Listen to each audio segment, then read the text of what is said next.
Que la paix et la grâce de notre Seigneur et Sauveur Jésus-Christ vous soient données. J'espère que vous vous portez bien comme c'est le cas pour moi. Votre chaîne, la chaîne de Dieu. Merci de nous rejoindre dans notre 13e émission Découverte divine, mentionné sur le titre L'origine du mal, deuxième partie. L'instigateur du mal s'est vu expulsé du ciel et s'est retrouvé sur la terre. Sachant tout de même qu'il ne pouvait rien faire à Dieu, il s'est dirigé vers ces créatures faibles afin de les plonger dans le péché. Nous sommes dans le livre de Genèse, en son chapitre 3, versets 1 à 6, il est écrit. Le serpent était le plus rusé de tous les animaux des champs que l'Éternel Dieu avait fait. Dit à la femme, Dieu a-t-il réellement dit que vous ne mangerez pas de tous les arbres du jardin? La femme répondit au serpent, nous mangerons du fruit des arbres du jardin.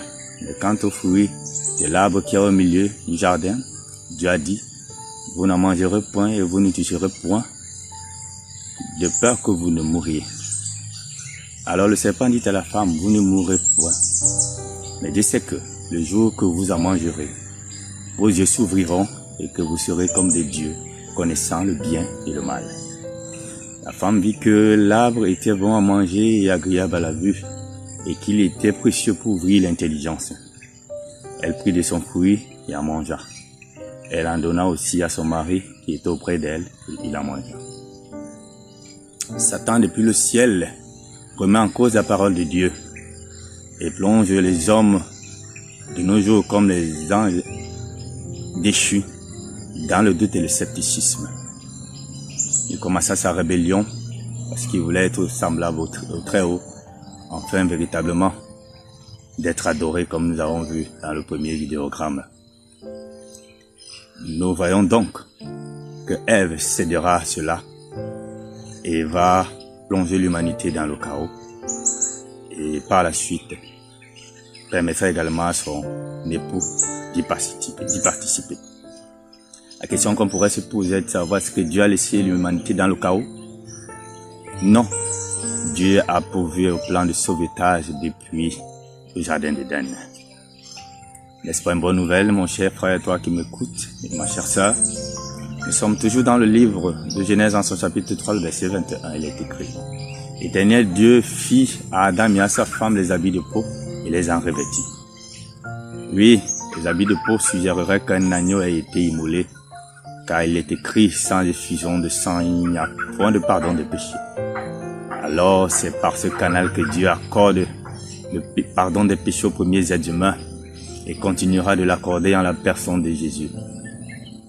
Sois béni au nom de Jésus et saisis l'opportunité qui t'est donnée d'entrer dans ce pardon, d'entrer dans cette grâce par le biais de la repentance, afin de revenir de ta mauvaise voie, toi qui m'écoutes ce matin.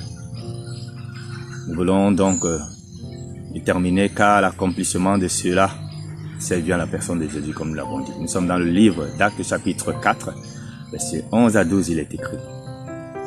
Jésus est la pierre rejetée par vous qui bâtissez et qui est devenue la principale de l'angle. Il n'y a de salut en aucun autre, car il n'y a sous le soleil aucun autre nom qui a été donné par lequel nous devions être sauvés.